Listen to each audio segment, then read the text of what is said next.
Très bien, donc bonsoir à tous. Séance du samedi 23 mars.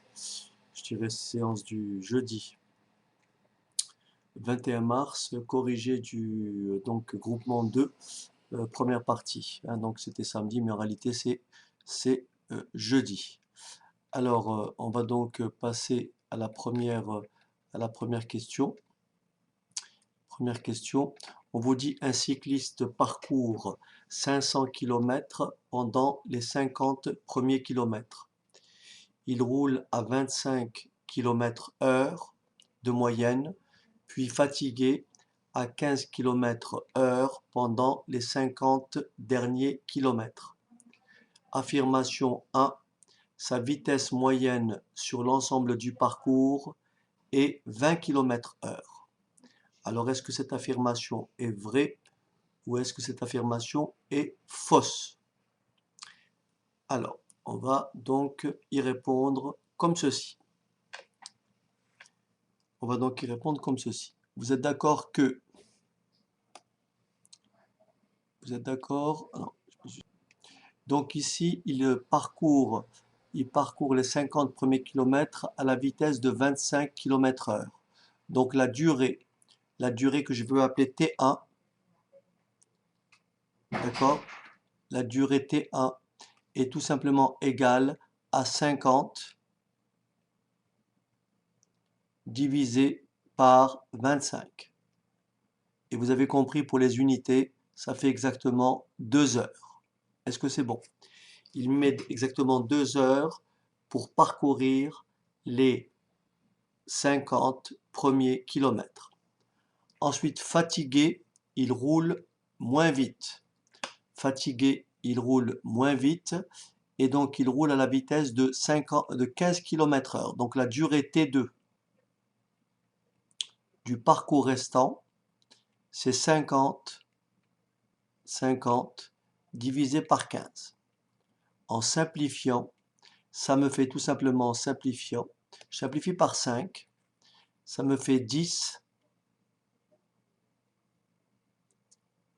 tiers d'heure. Est-ce qu'on est d'accord? Il met donc 10 tiers d'heure pour parcourir la seconde partie du trajet. Et donc, la durée totale mise, la durée totale grand T, est égale à T1 plus T2, c'est-à-dire égale à 2 plus 10 tiers. Je réduis au même dénominateur, ce qui me fait, est-ce que tout le monde a compris, le 16 tiers. Il met 16 tiers d'heure pour parcourir, il met 16 tiers d'heure pour parcourir les 100 km. Par conséquent, sa vitesse moyenne est égale à la distance parcourue 100 divisé par 16 tiers, c'est-à-dire 100 multiplié par 3 16e. Qui peut me faire l'opération, si vous voulez bien me dire combien fait 100 fois 3 16e. Donc 100 multiplié par 3 divisé par 16. Autrement dit, 300 divisé par 16. Donc 18,75. Donc sa vitesse moyenne est de 18,75 km/h. La réponse est donc fausse. Bien entendu, plusieurs réponses, plusieurs méthodes pour répondre, plusieurs méthodes existent, plusieurs types de réponses existent. Autrement dit, j'aurais pu aussi dire, si sa vitesse moyenne est de 100 km/h, en supposant qu'elle soit de 20 km/h, il aurait mis quelle durée? Il aurait mis 100 divisé par 20, il aurait mis combien? 5 heures. Or, d'après nos calculs, il a mis combien? 16 tiers d'heure. Par conséquent, les durées ne sont pas identiques, autrement dit, la réponse est fausse. Bon, ici, à mon sens, j'ai préféré calculer directement la vitesse moyenne, qui est effectivement de 18,75 km/h. C'est pareil, Tara, c'est pareil. C'est ce que j'ai expliqué. On peut soit comparer les vitesses, soit comparer les durées. Est-ce que vous m'avez compris? D'accord? Très bien. Parfait. Alors, on va passer maintenant à l'affirmation numéro 2. Affirmation 2. Tout nombre entier de 3 chiffres, tout nombre entier de 3 chiffres, dont les chiffres, tout nombre entier de 3 chiffres, dont les chiffres des centaines, dizaines et unités sont les mêmes, est divisible par 37. Alors il faut vraiment bien maîtriser l'écriture d'un nombre de 3 chiffres. De façon générale, un nombre de 3 chiffres s'écrit dans le système décimal A, B, C. Bien entendu, A, B, C est tout simplement égal à 100A. 100A plus 10B, n'est-ce pas? Plus 10B plus C. Ça, c'est l'écriture générale d'un nombre, c'est l'écriture générale d'un nombre de 3 chiffres. Écriture générale d'un nombre de 3 chiffres. Le nombre qu'on nous propose est un nombre de 3 chiffres dont les chiffres des centaines, des dizaines et des unités sont les mêmes. Bonsoir. C'est-à-dire qu'un nombre de 3 chiffres dont les chiffres des unités, dizaines et centaines sont identiques s'écrit comment? A, A, A. Est-ce que on est d'accord? S'écrit A, A et A. Alors comment on écrit A, A, A? D'après mon écriture précédente, c'est tout simplement 100A, 100A plus 10A plus A. Est-ce que tout le monde est d'accord? Le nombre AAA s'écrit 100A plus 10A plus A. Alors, 100A plus 10A, excusez-moi, 100A plus 10A, ça fait 110A. Plus A, ça nous fait un total de 111A. Est-ce que vous êtes d'accord que si je pose ma division 111 divisé par 37, bien sûr je ne vais pas la poser, je prends ma calculatrice et je tape 111 divisé par 37. Est-ce que vous êtes d'accord? Ça me fait 3. Je pose l'opération où je tape à ma calculatrice 111 divisé par 37. Autrement dit, 111A s'écrit 3 fois 37 que multiplie A, que l'on peut écrire 37 que multiplie 3A. Par conséquent, donc, A est divisible par 37. Est-ce que vous êtes d'accord? Tout simplement parce que A est tout simplement égal à k fois 37. Vous voyez? K fois 37. K fois 37. Très bien. Ça va jusque-là. OK. Pas de questions? Bienvenue Laurent, ça fait longtemps, hein? Je vous vois apparaître. Alors, euh, je peux continuer. Bonsoir. Je peux continuer. C'est bon, pas de souci. OK. Alors, maintenant, OK. Ici, lorsque vous avez une question comme celle-ci, j'en ai parlé plusieurs fois. On vous demande, on affirme, hein, deux nombres entiers impairs sont premiers entre eux. Je rappelle, deux nombres premiers entre eux. Ah oui, pardon Sophie. On a pris A, Sophie, parce que l'énoncé dit, regardez bien Sophie, l'énoncé dit, tout nombre entier de trois chiffres, dont les chiffres des centaines, dizaines et unités, regardez bien, sont les mêmes. Ok Sophie. Alors, encore une fois, je vous avais déjà alerté là-dessus. Lorsque vous avez une question comme ceci, autrement dit, on vous dit, est-ce que deux nombres entiers impairs sont premiers entre eux? Bien sûr, si ça avait été le cas, il faut effectivement effectuer une démonstration. Mais comme dit Aurélie, ici, il existe plusieurs cas qui ne répondent pas à cette question. Autrement dit, pour affirmer soit vrai, soit faux, il suffit de s'appuyer sur un contre-exemple, n'est-ce pas? Un contre-exemple. Par exemple, comme l'écrit Aurélie, n'est-ce pas?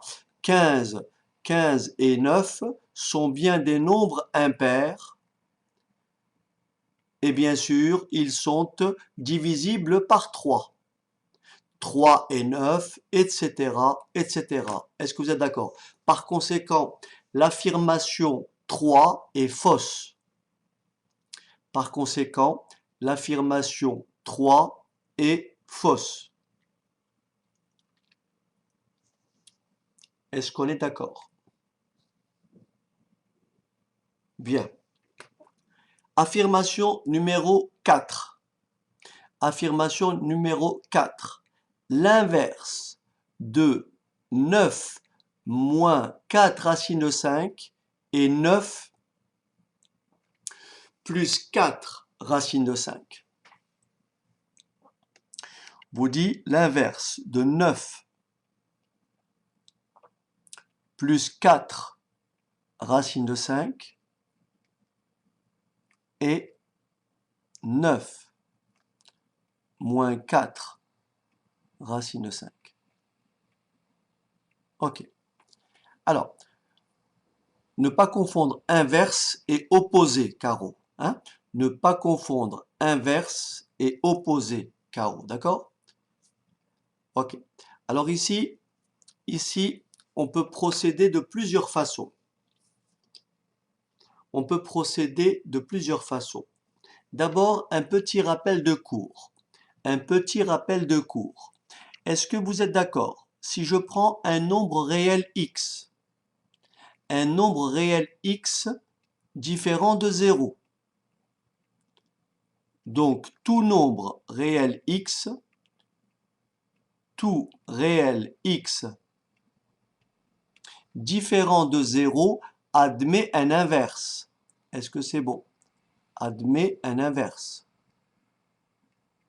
Et l'inverse de x à ne pas confondre avec l'opposé de x, l'inverse de x, c'est 1 sur x. Est-ce qu'on est d'accord? L'inverse de x est 1 sur x. Est-ce que vous êtes d'accord qu'une quantité multipliée par son inverse est toujours égale à combien? À 1. Est-ce que vous êtes d'accord? Une quantité multipliée par sa quantité inverse me donne 1. Par conséquent, pour vérifier si l'affirmation est vraie ou fausse, qu'est-ce que je fais? Je n'ai qu'à effectuer le produit suivant. 9 plus 4 racine de 5 que multiplie 9 moins 4 racine de 5. Et là, je vous renvoie à plusieurs de mes vidéos. Autrement dit, je vous renvoie à plusieurs de mes cours où il est question de développement de quantité. J'ai même fait une vidéo récemment sur les racines carrées. Et ce type de calcul, vous l'avez déjà vu en principe. Et quelle est cette forme-là? Vous voyez bien que là, j'ai petit a. Là, j'ai petit b. Donc là, qu'est-ce que j'ai? A plus b. Et ici, qu'est-ce que j'ai? Petit a moins petit b. Donc je sais que a plus b, facteur de a moins b, ou bien a moins b, facteur de a plus b, est tout simplement égal à a carré moins b carré. Est-ce que c'est bon? Est tout simplement égal à a carré moins b carré.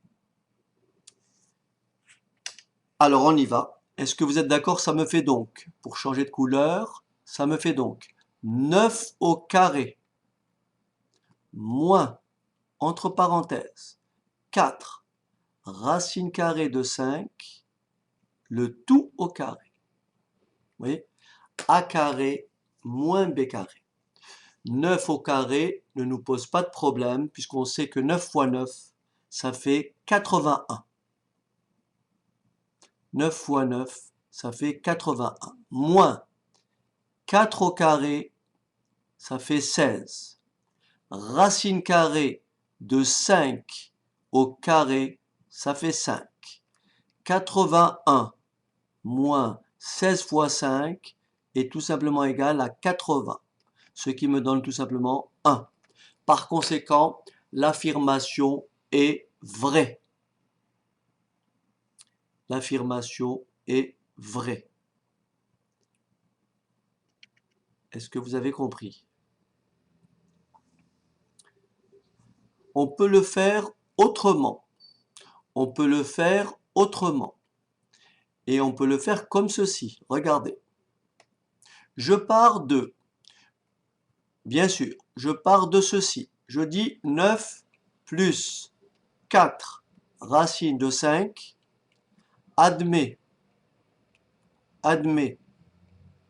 pour inverse, admet pour inverse 1 sur 9 plus 4 racine carrée de 5. Est-ce que c'est bon? L'inverse de 9 plus 4 racine de 5, c'est tout simplement 1 sur 9 plus 4 racine carrée de 5. Encore une fois, dans ma vidéo sur les racines carrées, je vous ai dit que lorsque vous avez une expression avec des radicaux au dénominateur, il est toujours souhaitable de supprimer les radicaux au dénominateur. Ici, j'ai une somme qui comporte un radical, soit racine carrée de 5. Et je vous ai expliqué que pour supprimer le radical au dénominateur, il suffit de multiplier le numérateur et le dénominateur par l'expression conjuguée du dénominateur. Alors regardez bien. Est-ce que vous m'entendez ou c'est simplement Julie qui ne m'entend pas? Julie, alors je ne sais pas. Ok. Donc Julie, je ne sais pas. Ok, merci. 9. Ok. 9 plus 4 racine carrée de 5. Facteur 2. 9 moins 4 racine carrée de 5. Vous voyez? Et au numérateur, 9 moins 4 racine carrée de 5. Je développe le dénominateur, mais je ne vais pas refaire le détail, je l'ai fait tout à l'heure. En développant le dénominateur, vous obtenez 81, n'est-ce pas? Vous obtenez 81 moins 80.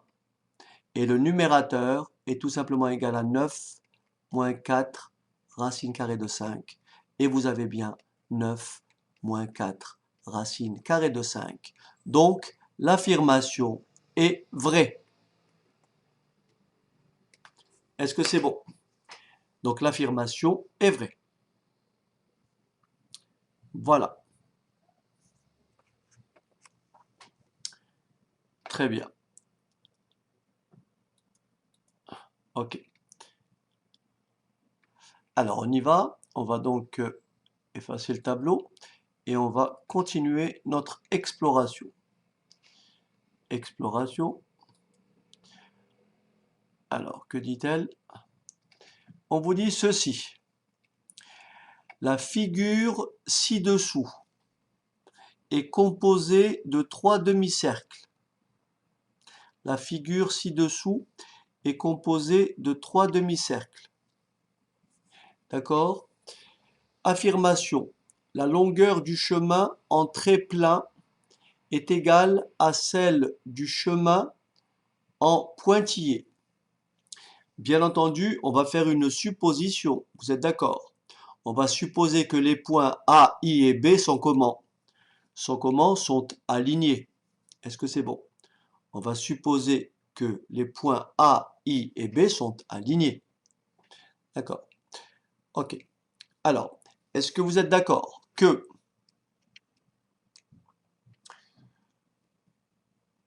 la longueur du chemin en pointillé, vous êtes d'accord? La longueur du chemin en pointillé, c'est un demi-cercle. D'accord? C'est le périmètre. D'accord? C'est un demi-cercle de diamètre AB, n'est-ce pas? C'est un demi-cercle de diamètre AB. Donc, le rayon du cercle, du grand cercle en pointillé, c'est AB sur 2. Est-ce que vous êtes d'accord?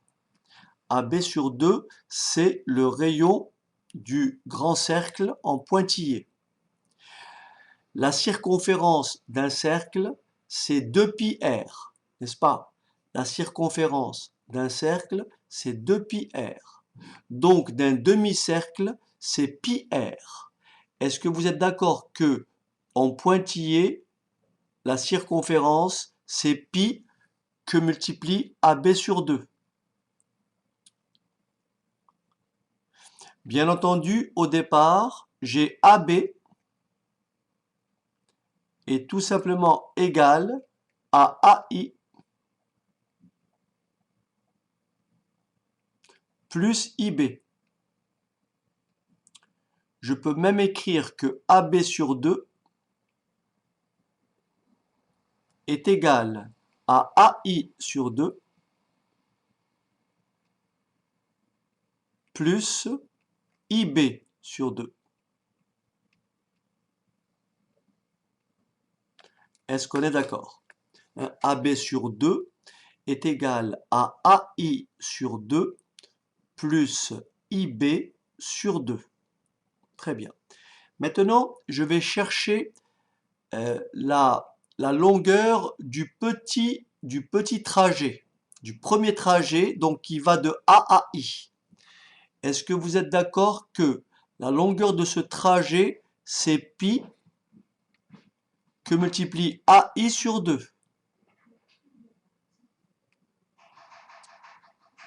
Pi que multiplie AI sur 2. Ensuite, la longueur du trajet de I à B, c'est plus pi que multiplie IB sur 2. Est-ce que vous êtes d'accord? Autrement dit, j'ai fait ceci. J'ai d'abord calculé cette longueur-là, c'est celle-ci, plus cette longueur-là, c'est celle-ci. Et j'ai fait la somme. Il ne faut pas. Il ne faut pas, Moujahid, il ne faut pas. Il faut laisser tel que c'est. D'accord? Ok. Non, I n'est pas le milieu de AB. Attention. I n'est pas le milieu de AB. C'est pas écrit. I n'est pas le milieu de AB. C'est très important. Donc, votre écriture est fausse. Alors, est-ce que vous êtes d'accord que je peux mettre pi en facteur? Ça me fait pi facteur de AI sur 2 plus IB sur 2. Que je peux écrire comment? Pi de AI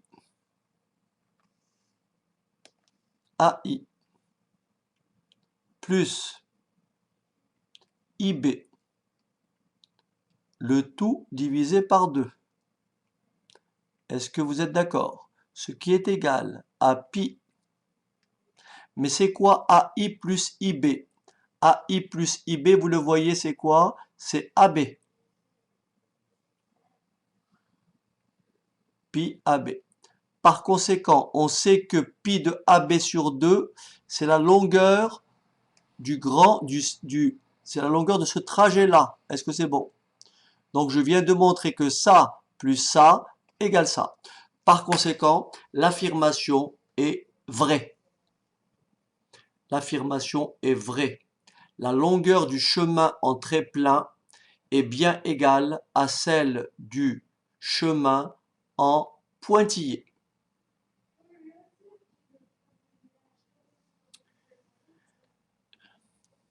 Est-ce que c'est bon? Ok. Parfait. Alors, je vais donc effacer et continuer.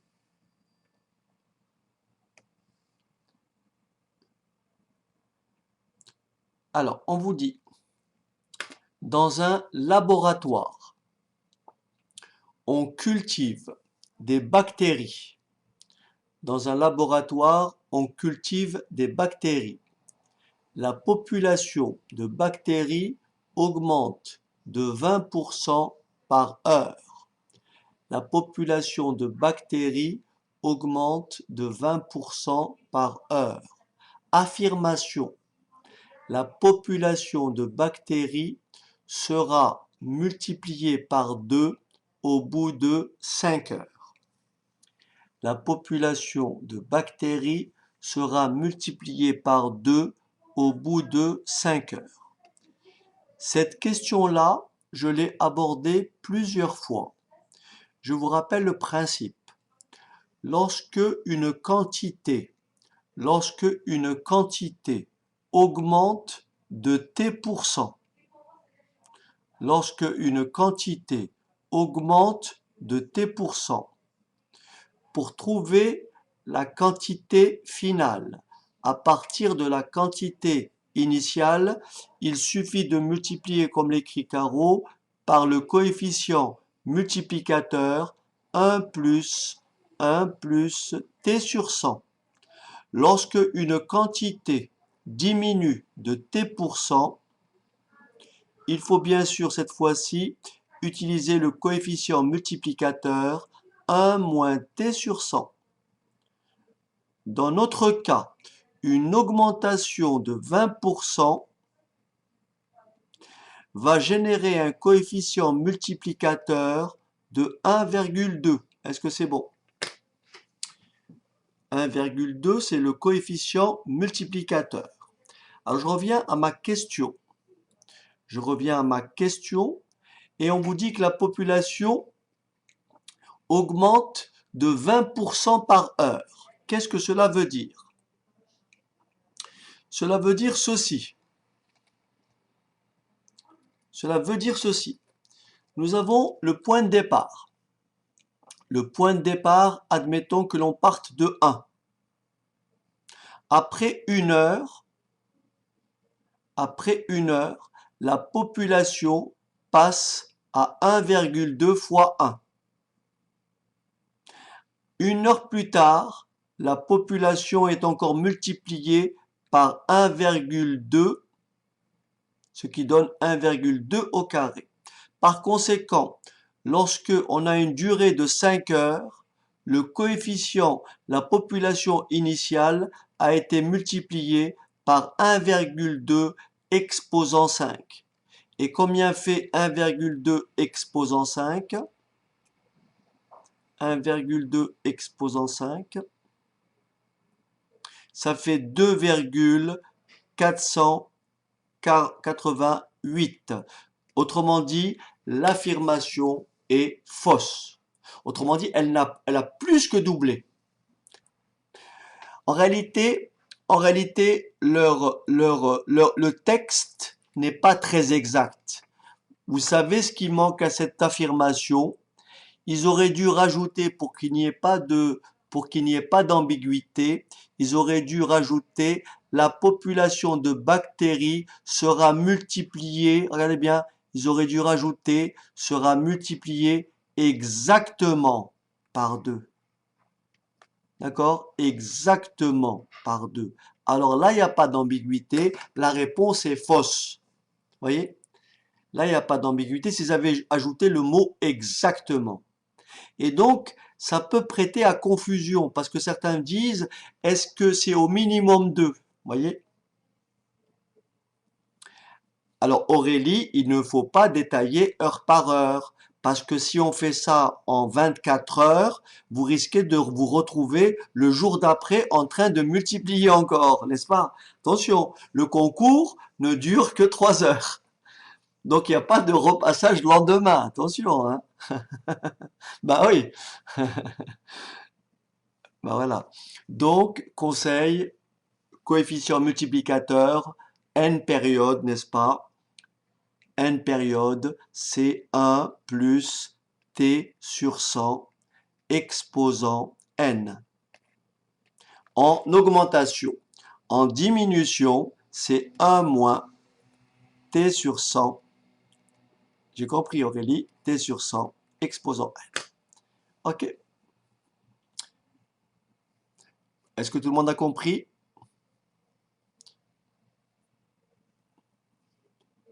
Pas de souci? Ok. Très bien. Ok, parfait. Alors, on y va. Donc ici,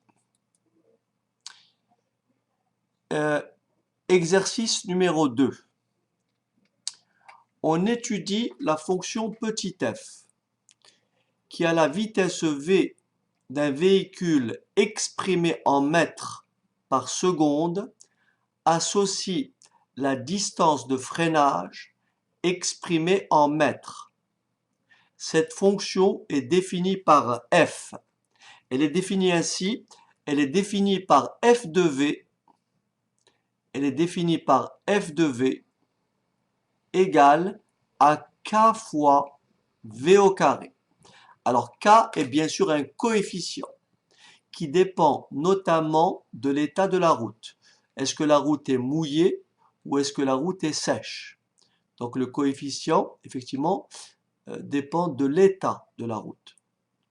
On vous dit, dans des conditions normales, lorsque la route est sèche, le coefficient k est égal à 0,08.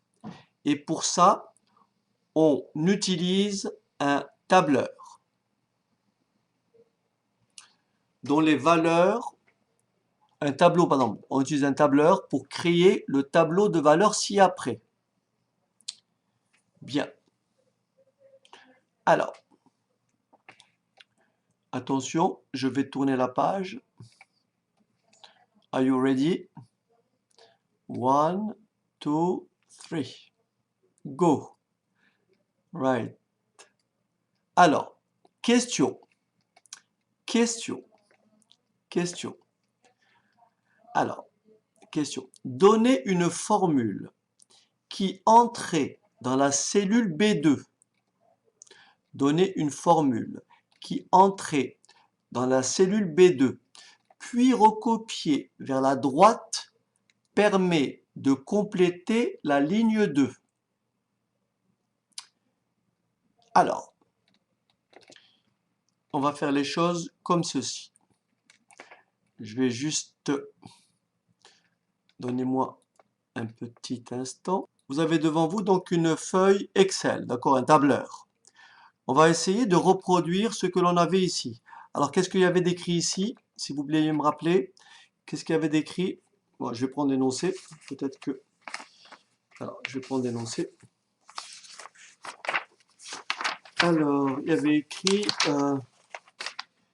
écrit vitesse. Ok, merci. Vitesse en mètres par seconde. Alors, vitesse en mètres par seconde. Ensuite, plus bas, ici, il y a écrit distance de freinage. Distance, freinage. OK? Et plus bas, il y avait écrit coefficient K. Coefficient K. Est-ce que vous êtes d'accord? Donc, je vais grossir un petit peu pour que ça soit, voilà, que ça soit digeste. Voilà, on va grisouiller un petit peu. Voilà, centrer. Et puis, on va grandir un petit peu à 12. Voilà. Et là, j'ai quoi? J'ai les distances, les vitesses, 0, ensuite 5, pardon, 5, et ensuite 10, 15, 20, 25. Donc, vous avez compris, sous Excel, je fais comme ça, et je recopie, vous voyez, ça va forcément l'incrémenter automatiquement de 5 en 5. Donc, vous voyez, je tire, ça fait 10, 15, 20 et 25. Ok, on va grossir un petit peu, je vais me déplacer un peu comme ça, voilà, 25. Ok, tout le monde voit la feuille, c'est bon? Ok, très bien. Ici, j'ai mon coefficient K. J'ai mon coefficient K qui est égal à 0,08. Ok. Alors, la question qui est posée est celle-ci. Que doit-on entrer, n'est-ce pas? Donner une formule qui entrait dans la cellule B2, donc en l'occurrence cette cellule, n'est-ce pas? Une formule qui entrait dans la cellule B2, que voici, n'est-ce pas? Une formule qui entrait dans la cellule B2, puis recopier vers la droite, me permet de compléter la ligne 2. Alors, je vous propose deux démarches. Vous me suivez ou pas? On peut y répondre de beaucoup de façons. Donc, Tara a donné la solution je dirais la plus fine. Tara a donné une autre solution qui est moins fine. On va effectivement les détailler toutes. Je commence par la première. Alors, je commence par ceci. Est-ce que vous êtes d'accord que si je fais 0,08, vous voyez, 0,08, c'est-à-dire mon coefficient, que je tape en toutes lettres. Vous me suivez? Rappelez-vous, la fonction, c'est 0,08 que multiplie V au carré. Hein, j'écris ici ma formule. Hein, rappelez-vous, f de V, c'est K fois V2. C'est-à-dire f de V est tout simplement égal à 0,08 V au carré. Alors maintenant, V, effectivement, ma vitesse, elle est inscrite ici. Est-ce que vous êtes d'accord? La vitesse, elle est en B1, n'est-ce pas? Ma vitesse est en B1. Donc, multiplier. Vous me suivez? Multiplier. Je clique sur la cellule B1. Ça m'affiche B1. Sous Excel, pour taper au carré, vous faites exactement ce qu'a écrit Sophie. Vous tapez donc 0,08 que multiplie B1 à la puissance, accent circonflexe, 2. Donc je vais taper l'accent circonflexe et je vais taper sur le 2. Tiens, j'y suis pas, tout simplement parce que je n'ai pas cliqué. Accent circonflexe, 2. Donc tout le monde reconnaît 0,08 B1 au carré et je valide. Excusez-moi, ça fait 0. Je recopie la formule vers la droite. Et tout le monde a compris, ça fait 0, 2, 8, etc. Est-ce que, est-ce que, est-ce que ça va? Donc ça, c'est la manière la plus simple. Ça, c'est la façon la plus simple. Maintenant, si vous permettez, regardez ce qui se passe. On vous dit maintenant, on veut, regardez bien, on veut qu'en modifiant la valeur de k en B3, vous voyez, si on veut modifier la valeur de k en B3, les distances doivent être recalculées automatiquement. Question. Est-ce que la formule proposée précédemment, est-ce qu'elle est satisfaisante? On va bien sûr y voir tout de suite. Si oui, pourquoi? Et si non, pourquoi? D'accord. Vous avez compris la question? Tout le monde a bien compris la question. Ok. Alors, c'est bon? Alors, regardez bien. Partage. Alors, est-ce que si je change le 0,8 ici, je tape 0,2, vous avez compris, mes valeurs ne changent pas. Est-ce que c'est bon? Donc forcément, non, il y a pas de, je n'ai pas figé, c'est parce que je n'ai pas pris cette cellule, n'est-ce pas? Je n'ai pas pris cette cellule dans ma formule ici. Dans ma formule, j'ai tapé 0,08. Est-ce que c'est bon? Donc là, lorsque j'écris, je ne sais pas moi, j'écris 5, un coefficient égal à 5, ça ne change absolument pas le 0,08. Est-ce que c'est bon? Donc, la modification de la valeur du coefficient ne modifie pas ma formule, car dans ma formule, je n'ai pas fait référence à la cellule, B3. Vous voyez pas la cellule B3, je vous la montre. Je ne fais pas référence à la cellule B3. C'est bon? C'est pour ça que on va donc maintenant réécrire la formule. Regardez. À la place de 0,08, voyez, à la place de 0,08, qu'est-ce que je vais taper? Je vais taper la cellule B3 et je vais valider. Sauf que ici, j'avais au départ 0,08. Alors, est-ce que cette formule, si je la recopie, est-ce qu'elle serait exacte? La réponse est non. Pourquoi? Parce que si je la recopie, ça me fait 0. Est-ce que vous voyez pourquoi ça fait 0? Parce que mon adressage ici, il est relatif. Autrement dit, lorsque je suis là, ça fait B3 fois B1 au carré. Lorsque je passe ici, ça ne fait pas B3, vous voyez, ça ne fait pas B3, mais ça fait quoi? C3. Autrement dit, il faut figer la cellule B3 en ligne. Pardon, en colonne, puisque je recopie horizontalement. Donc ici, qu'est-ce que je vais faire? Je vais entrer dans ma formule ici.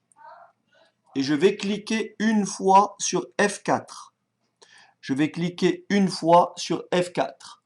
Là, j'ai figé la cellule B3 en ligne et en colonne.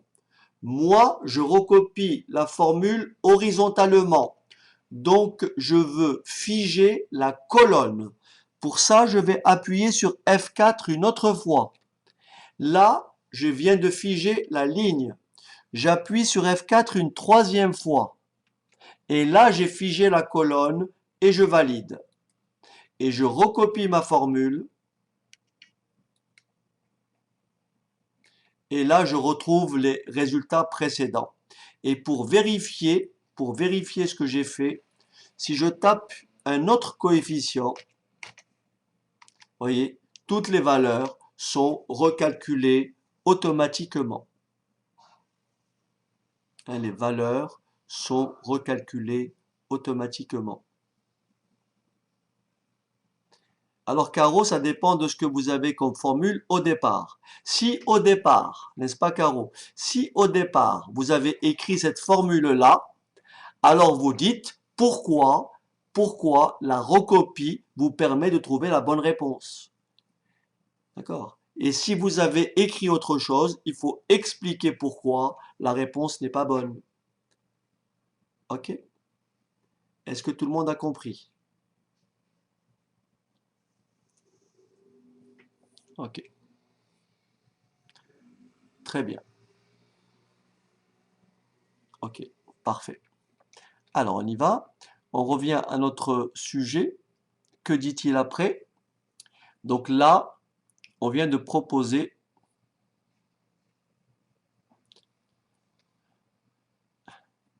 Alors, on vient de proposer euh, donc une autre qui convient. Alors, ensuite, on me dit, calculer la distance de freinage sur route sèche pour une vitesse, attention, de 72 km/h. Est-ce que vous êtes d'accord que la fonction V, la fonction f, c'est f de v égale 0,08 v au carré? Est-ce que vous êtes d'accord? Mais attention, la vitesse v est exprimée en mètres par seconde. Est-ce que ça va? La vitesse v est exprimée en mètres par seconde. Et là, on me donne une vitesse en kilomètres-heure.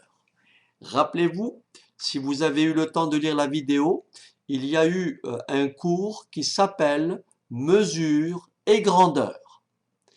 Je vous ai aussi posté un poly, je crois que même Nathalie m'a renvoyé sa feuille que j'ai dû relire. Et dans le poly, il y avait des conversions, n'est-ce pas? Il y avait un tas de conversions, des mètres cubes en centimètres cubes, des kilomètres-heure en kilomètres par minute, des mètres par seconde en kilomètres-heure, etc., etc., etc. Et ensuite, j'ai fait un petit topo pour expliquer la meilleure façon d'effectuer vos conversions. Alors, je rappelle un petit peu le principe au travers de cette vitesse-là. Je prends 72 km/h. Ok? Je prends 72, regardez bien, 72 km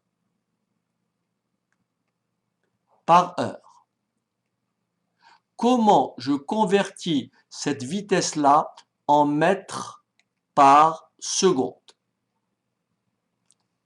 D'accord? Comment je convertis cette vitesse-là en mètres par seconde? Est-ce que vous êtes d'accord que 72 km, c'est 72 000 mètres?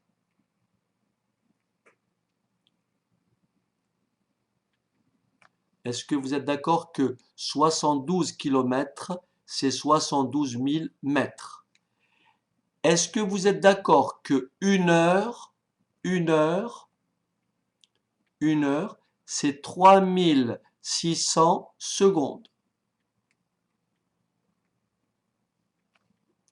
Donc, une vitesse de 72 km/h est tout simplement égale à combien? Une vitesse de 72 km/h, je simplifie ici, ça me fait donc une vitesse de 20 mètres par seconde. Est-ce que c'est clair?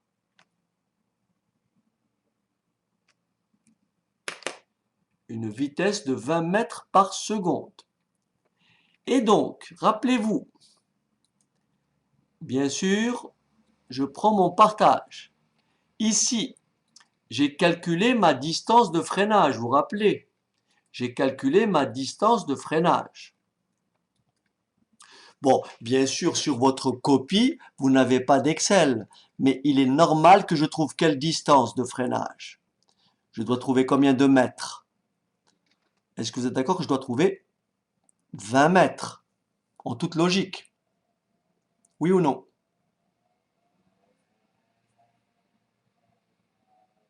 D'accord. Je dois donc trouver 20 mètres. Alors, on y va. On retourne à notre exercice. Donc, je vais calculer f de 20. F de 20. Ce qui fait 0,08 que multiplie 20 au carré. Ou alors j'ai fait une petite bêtise, dites-moi.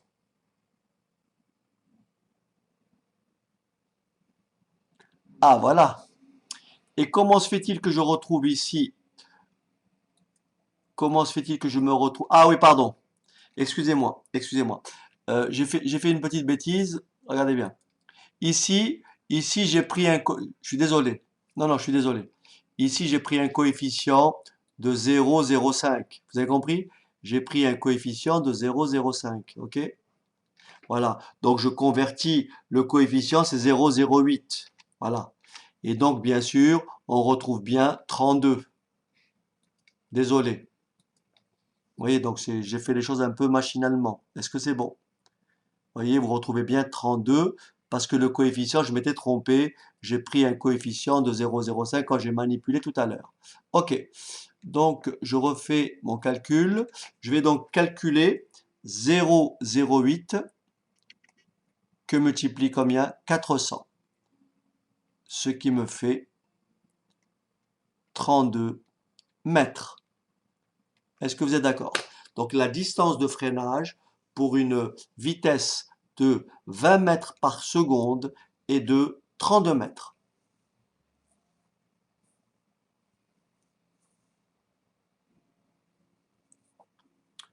C'est bon? Ok, très bien. Question petit b. Petit b, on dit ceci.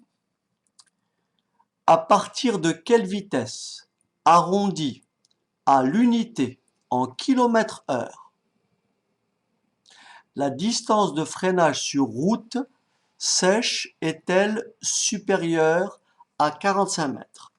En réalité, on me demande de trouver V tel que la distance de freinage F de V est plus grand que 45. Est-ce que vous comprenez ceci? Là, c'est une inéquation à résoudre. Il faut que F de V, la distance de freinage, soit supérieure à 45, ce que je traduis mathématiquement par l'écriture que vous avez au tableau. Je remplace F de V par sa valeur. Et F de V est égal à quoi? À 0,08 V au carré plus grand que 45.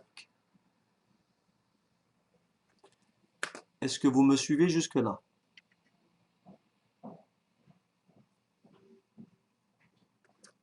Très bien. Je divise donc les deux membres par 0,08. Ce qui fait V au carré est égal à 45 divisé par 0,08.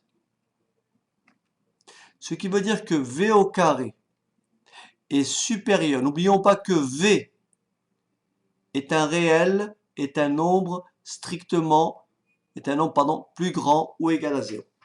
Donc V au carré est plus grand ou égal à combien? 45 divisé par 0,08.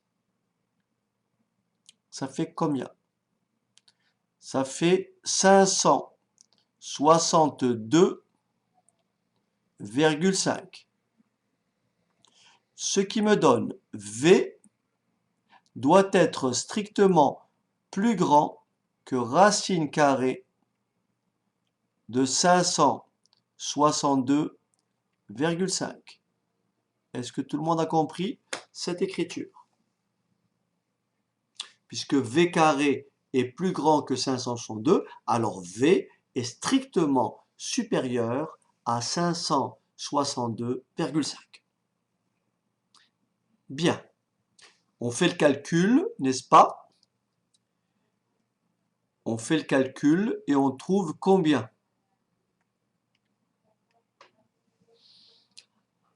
On trouve combien? On trouve, alors, 23,717. Attention, 23,717, ce sont des mètres par seconde. 23,717 mètres par seconde. Alors, comment je convertis ceci en kilomètres-heure? Est-ce que vous êtes d'accord que 1 mètre,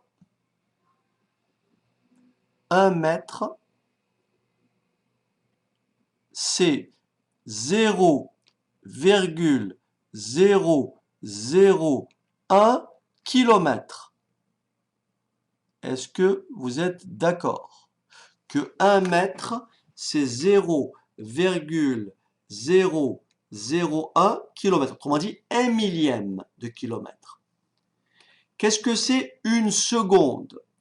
Une seconde, c'est 1 sur 3600, 1 sur 3600 heures. Diviser une fraction par une autre revient à un nombre par un autre revient à multiplier le premier par l'inverse du second. Est-ce que vous êtes d'accord que en multipliant par l'inverse, ça me fait 3600 que multiplie 0,001, ça me fait combien? 3,6. Oui ou non? Kilomètres par heure. Kilomètres par heure. Et qui peut me faire l'opération? 85,38 km/h. Mais quelle est la consigne? La consigne, c'est d'arrondir à l'unité supérieure. Donc ici, on va dire arrondi à l'unité en kilomètres. Alors à l'unité, on peut dire quoi? 85 km par défaut. Et 86, est-ce que je peux dire 85? Est-ce que je peux dire 85? La réponse est non. Pourquoi je dirais 86? Pourquoi je dirais 86? Pourquoi je dis 86 et non pas 85? Parce que V doit être supérieur. Vous voyez? Supérieur. Donc j'arrondis à l'unité supérieure. Voilà la réponse. Voilà, chers amis. Alors bien sûr, cet exercice n'est pas terminé, comme je vous l'ai dit. Alors maintenant, donc je vous propose de le continuer une autre fois, mais avant de nous quitter, j'aimerais que l'on clarifie certaines choses. Alors, juste une seconde, je vais quand même couper. Voilà, donc attention, ce n'est pas la séance du samedi 23, mais la séance du jeudi 21, en remplacement justement du samedi 23. Allez, bonne soirée et à bientôt.